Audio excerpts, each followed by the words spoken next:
여러분 안녕하십니까? 헬로티비 뉴스 충남입니다. 한 주 동안 화제가 된 소식들을 모아 전해드리겠습니다. 첫 소식입니다. 맹정호 서산시장이 새해 시정 운영 방향을 발표하는 자리에서 신청사 건립을 추진하겠다고 밝혔습니다. 현 시청사는 건물이 낡고 공간이 좁아서 민원인들의 불편이 큰 상황인데요. 올해 안으로 신청사 입지가 결정될 전망입니다. 정선영 기자입니다. 서산시 신청사 건립이 추진됩니다. 맹정호 서산시장은 신년 기자회견 자리에서 올해 안으로 입지를 선정하고 2026년까지 신청사를 준공하겠다고 밝혔습니다. 현재 본관과 민원실, 제2청사 등에 흩어져 있는 건물을 한 곳으로 모아 통합청사를 신축한다는 구상입니다. 먼저 청사 입지 선정위원회를 운영하고 시민 참여단과 토론회, 설문조사 등을 통해 다양한 의견을 수렴하겠다고 설명했습니다. 정책자문위원회 자문과 외부 평가를 받아 전문성도 높이겠다는 방침입니다. 지금의 현 청사가 너무 비좁습니다. 우리 새롭게 신규 직원이 매년 100명 정도 신규 직원이 이제 일하게 되는데 사실은 책상과 의자를 놓을 공간도 없기 때문에 저는 이 공간의 문제를 해결해야 된다라는 생각이 좀 들고요. 앞서 서산시는 현재 위치에 청사를 신축하는 방안을 검토했지만 충남도 문화재위원회가 관아문과 외동현 등 문화재 훼손을 이유로 불허한 바 있습니다. 하지만 맹 시장은 신청사 입지로 현 위치를 배제하는 건 아니라면서 여러 후보지를 살펴보겠다는 입장입니다. 공론화 과정에서 우려되는 갈등은 높은 시민의식을 통해 극복할 수 있다며 자신감을 보였습니다. 저는 갈등 없이 잘 추진될 수 있는 그런 자신감이 있습니다. 그 자신감은 자원해수시설 공론화 과정, 터미널과 수석동과 관련된 시민들의 집단 토론 이런 것을 통해서 슬기롭게 해결했던 경험들이 쌓여 있기 때문에 저는 새로운 청사 입지를 선정하는 데는 그런 경험들이 도움이 될 거라는 생각이 들고요. 1976년 지어져 40년 넘게 자리를 지키고 있는 서산시청. 원도심 공동화 우려나 이해관계 문제 등이 민감하게 얽혀 있는 만큼 올 한 해 신청사 입지 선정을 두고 지역사회가 진통을 겪을 것으로 전망됩니다. 헬로티비 뉴스 정선영입니다. 태안 앞바다에 해상풍력발전단지 조성이 추진되고 있는 가운데 어민들이 반대의 목소리를 높이고 있습니다. 어족자원 감소로 생존권에 위협을 받을 수 있다며 절대 설치해선 안 된다는 주장인데요. 태안군은 지역 발전을 위해 반드시 필요하다며 맞서고 있습니다. 한범호 기자입니다. 태안 지역 어민 100여 명이 한자리에 모였습니다. 머리에 띠를 두르고 피켓을 든 이들은 태안군의 해상풍력발전 사업 추진 중단을 촉구했습니다. 해상풍력 설치하면 어민들은 모두 죽는다! 죽는다! 죽는다! 죽는다! 해상풍력발전단지가 추진되는 곳은 모항항에서 25km 떨어진 해상. 군과 발전사 등은 이곳에 2025년까지 2조 원을 들여 8메가와트 발전기 50기를 설치할 계획입니다. 예상 발전량은 1년에 30만 가구가 사용할 수 있는 양입니다. 어민들은 그동안 자신들의 목소리가 전혀 반영되지 않았다며 집회를 연 뒤 가세로 군수를 직접 찾아갔습니다. 이 자리에서 발전시설이 들어설 경우 주변 환경 변화로 인해 황금어장이 사라지는 등 어업활동이 막대한 지장을 받을 것이라고 주장했습니다. 곱게 사단지도 아니다 이런 말씀을 하시는데 교수님이 그런 말씀을 어디서 들었는지 모르겠어요. 여기서 몇십 년 동안 하신 분들이 거기서 어장을 이 조류로 이렇게 돼서 그물이나 통발이 흘러가가지고서 나중에 어떤 어구라든지 이렇게 손실되는 부분도 잘 아시겠네요. 유럽 선진직 연합까지 다녀올 정도로 해상풍력 추진에 대한 강한 의지를 보여온 가세로 군수는 이를 정면으로 반박했습니다. 얼마든지 정상적인 조업이 가능하고 만에 하나 피해가 발생한다면 적절한 보상을 해주겠다는 겁니다. 그 사이에 얼마든지 우리가 그물을 쳐놓고 어로 작업을 할 수 있고 또 이것이 우리만 하는 것이 아니고 유럽이라든지 기히 설치되어 있는 나라에서 하고 있다. 그래서 피해가 될 수 있는 대로 가지 않는 방향으로 하는 것이다. 만약에 피해가 간다고 하면 그 부분에 대해서 보상을 충분히 해주겠다라고 말씀을 드렸어요. 이어 세수 확보 등으로 인한 경제적 효과를 강조한 가 군수는 지역 발전을 위해 사업을 계속 이어가겠다는 입장을 분명히 했습니다. 또 주민 설명회를 열어 공감대 형성에 나서겠다고도 덧붙였습니다. 하지만 어민들은 집회 개최 등을 통해 반대 목소리를 높여간다는 계획이어서 관련 논란은 쉽게 가라앉지 않을 전망입니다. 헬로티비 뉴스 한보호입니다. 충남도가 앞으로 충남의 10년을 이끌 전략 산업들을 대거 발표했습니다. 10년간 7조 원이 넘는 예산이 투입되는데요. 지역별로는 어떤 특화 산업들이 육성될까요? 보도에 김단비 기자입니다. 완성차 업체가 위치한 서산과 아산에 미래 자동차 부품 산업단지가 조성됩니다. 전국 2위의 충남 자동차 부품 산업은 지역 경제를 이끄는 주요 산업이지만 수요 감소와 수출 부진 등으로 위기에 놓인 상황입니다. 충남도는 매년 감소하고 있는 자동차 산업 성장률을 끌어올리기 위해 수소와 전기를 비롯한 친환경차와 자율주행차 등 미래 자동차에 주목하고 있습니다. 세계 흐름에 맞춰 수소 연료 전지차와 소형 전기자동차 부품기업을 육성하고 자동차 대체 부품 인증센터를 통해 친환경차 핵심 기술을 선점하겠습니다. 또한 자율자동차 시대에 대비하여 탑승자 친화형 시스템을 개발하고 화력발전소와 제철소가 집중돼 있는 당진시에는 수소 시범도시가 조성됩니다. 양승조지사는 당진 성문산단에 조성 중인 제5 LNG 기지와 연계해 수소 기반의 산업 융복합단지를 만들겠다고 밝혔습니다. 수소 생산기지와 충전소 등이 들어설 전망으로 수소에너지는 친환경적이면서도 높은 연료 경제성을 갖고 있다는 장점이 있습니다. 충청남도가 수소에너지 특화 단지 및 에너지 신산업 실증지구 조성 등 친환경 에너지 기술 기반을 구축하고 글로벌 클러스터를 조성해 나가겠습니다. 천혜의 자연 환경을 갖춘 태안을 중심으로는 머드와 자연, 해송을 활용한 해양치유벨트를 구축합니다. 해양치유 관광이 차지하고 있는 소비액은 세계 관광시장의 16% 수준.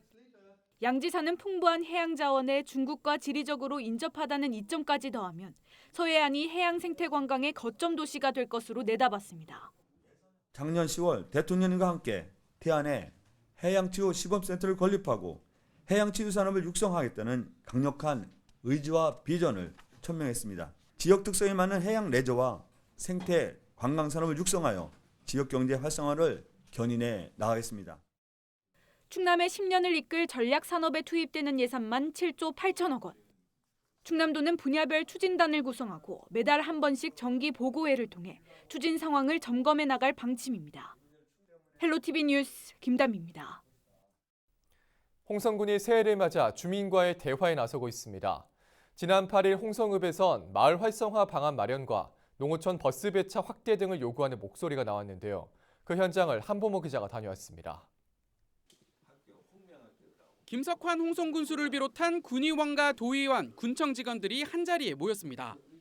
새해를 맞아 읍면을 돌며 민생 현장의 목소리를 듣고 있는데 이번에 찾은 곳은 홍성읍 남장 1, 2. 주민들은 크고 작은 불편사항과 건의사항을 쏟아냈습니다. 먼저 청운대와 해전대, 한국폴리텍대학이 위치한 곳인 만큼 학교와 마을이 상생할 수 있는 방안이 집중 제기됐습니다. 유일하게 홍성에 3개 대학이 있습니다. 우수한 학생을 인재를 발굴하여 홍성군에선 채용할 수 없는지 할 수 있다면은 아마 지방 학교에도 인기가 있으리라 믿습니다. 토요일 날, 일요일 날 또는 방학 때 되면은 싹 민물같이 빠져나가다 보니까 동네가 좀 슬럼화가 많이 됐거든요. 그래서 군수님한테 제의 드리는 거는 학생이 머물 수 있는 그런 공간을 마련해달라. 물론 이제 한 번 갑자기는 안 되겠죠. 이제 계획을 수립해서. 이에 대해 김 군수는 공공기관 의무 채용을 위해 내포 혁신도시 지정에 힘쓰고 청소년 전용 체육센터를 조성할 계획이라고 답했습니다.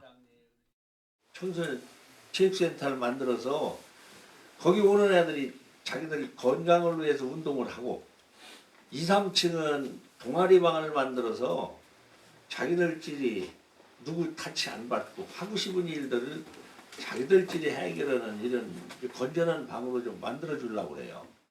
구도심 활성화를 위해 농어촌 버스의 배차를 늘려달라는 요청도 나왔습니다. 올해 1월 1일부터 버스 노선이 축소되면서 홍성읍에서 출발하는 막차 시간이 앞당겨져 상권 침체 등을 겪고 있다는 주장입니다. 근데 홍황전차는 시간이 단축이 돼버렸어요. 그 유동인구가 학생들도 그렇고 일반인들도 그렇고 막차가 일찍 끊기다 보니까 일찍 시내가 황폐화가 돼버려요. 불이 다 꺼져요, 시내가. 김 군수는 버스 회사 경영난이 심해 충남도와 버스 공영제도 검토하고 있다며 대책을 찾아보겠다고 말했습니다. 어차피 적자 나는 돈을 군에서 다 충당해 줄 바에는 버스 공영제로 해서 하는 게 어떠냐 하는 것도 검토를 하고 있는데 아직 그건 결론이 난 거 아니고요. 그 9시 이후에 홍성광천의 차편을 좀 늘리는 거 말씀하신 요거는 들어가서 검토를 해볼게요. 이 밖에도 주민들은 산림공원 조성과 방치된 아파트 활용 방안, 사람들이 이용하지 않는 육교 철거 등을 건의했습니다. 홍성군은 주민들의 의견을 최대한 많이 시책에 반영한다는 방침입니다. 11개 읍면 22개 마을을 도는 이번 민생 현장 방문은 오는 20일까지 이어집니다. 헬로티비 뉴스 한보호입니다. 황선봉 예산군수가 기자회견을 갖고 올해 군정 운영 방향을 밝혔습니다. 지역경제 활성화를 위한 여러 방안을 발표했습니다. 취재 정선영 기자입니다. 황선봉 군수는 올해 예산군을 산업형 관광도시로 만들겠다고 밝혔습니다. 산업단지와 관광 인프라를 조성해 지역경제를 살리겠다는 구상입니다. 먼저 600만 제곱미터 규모의 신규 산업단지 6곳이 조성됩니다. 응봉면과 오가면에 제2일반 산단이, 예산읍 간양지구엔 바이오 융복합 허브단지가, 신안면 조곡지구엔 수소전기차 특화단지가 들어설 예정입니다. 현재 예산은 3개 산업단지에 130개 기업이 입주했으며 분양이 모두 완료된 상태입니다. 앞으로 산단이 추가 조성되면 8,800개의 새로운 일자리가 생길 것으로 내다봤습니다. 기업인들이 자기 이득 있으면 이득 음수 안 오거든요. 그런데 그 토지 가격이 저렴하기 때문에 저는 앞으로 더 희망이 있다고 생각하고, 아까 말씀드린 것 같이 3개 산단을 만들었는데 지금 다 분양이 돼서 기업이 오고 싶어도 다 수용을 못하는 그런 입장이거든요. 지난해 예산군을 방문한 관광객 수는 560만 명으로 전년보다 2배 이상 늘었습니다. 황 군수는 지난해 개통한 예당호 출렁다리에 이어 올해도 충남의 대표 관광지로 입지를 확고히 하겠다는 계획입니다. 이를 위해 관광 인프라를 구축하고 통합 입장권과 할인 혜택 등을 도입해 예당호와 덕산 온천을 연계하겠다고 밝혔습니다. 예당호엔 오늘 4월 음악 분수대를 가동하고 치유농장과 숙박시설, 전망대 등이 있는 착한 농촌 체험 세상 조성 사업을 착공할 예정입니다. 덕산 온천 권역에선 보부상 놀이터와 체험 공방 등이 있는 내포 보부상촌이 4월 문을 엽니다. 전국적으로 온천 사업이 하향 추세지만은 그래도 우리 예산군은 예당호와 덕산은 축으로 되는 바람에 예당호 출렁다리 효과로 해서 우리 지역은 관광객이 조금 늘었습니다. 우리가 예당호 축과 덕산 온천은 각기 다른 성격의 관광지인데 이 관광지가 서로 링크가 잘 되면은 더 시너지 효과가 나오지 않겠나, 저는 그런 생각을 합니다.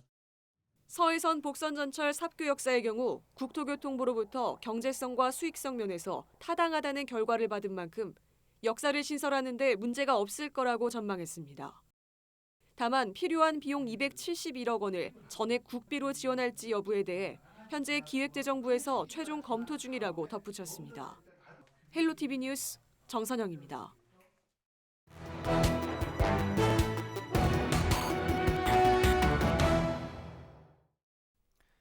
컨테이너처럼 열악한 경로당에서 추운 겨울을 보내야 하는 이들이 있습니다.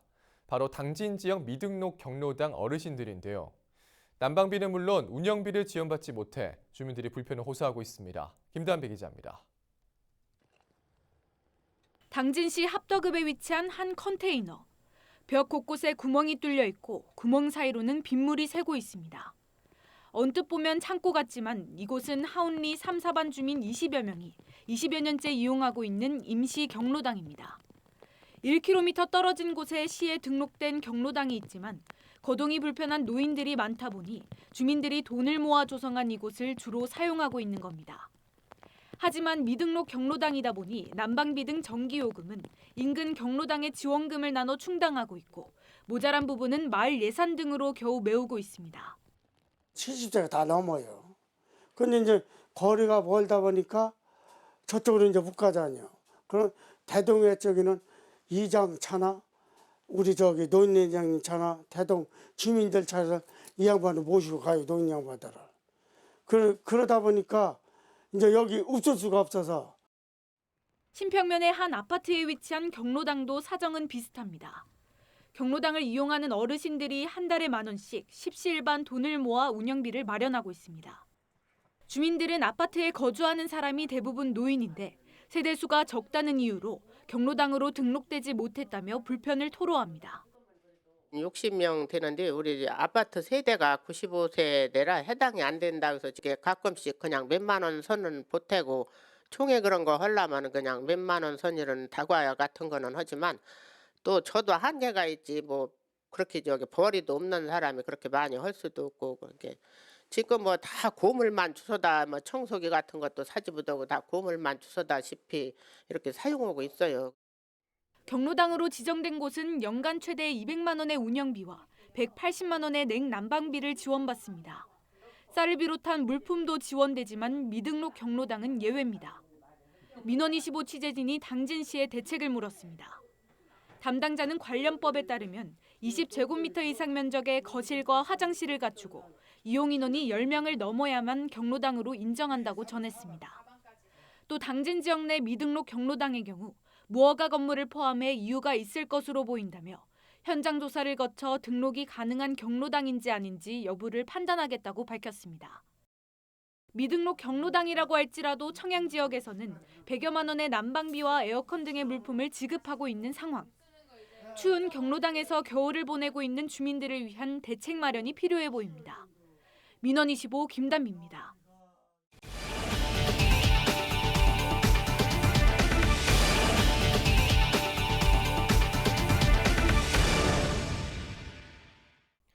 충남도가 올해 취약계층의 전월세 임대료와 집수리 비용을 확대 지원합니다. 충남도는 올해 주거급여 지원 대상을 중위소득 44% 이하에서 45% 이하로 확대한다고 밝혔습니다. 또 지난해보다 전월세 임대료는 7에서 9%, 집수리 비용은 21% 인상해 지원합니다. 이에 따라 올해 4인 가구 기준 월 소득액이 중위 45%인 213만 7천 원 이하이면 월 임대료를 최대 23만 9천 원까지 지원받을 수 있습니다. 도는 기존 수급 대상인 4만 7천여 가구에 대해선 별도의 신청 절차 없이 자격을 전환하고 새로운 신청자는 소득 재산 조사와 주택 조사를 거쳐 지원 여부를 결정할 계획입니다.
충남방송이 페이스북에 이어 유튜브 채널을 운영하고 있습니다.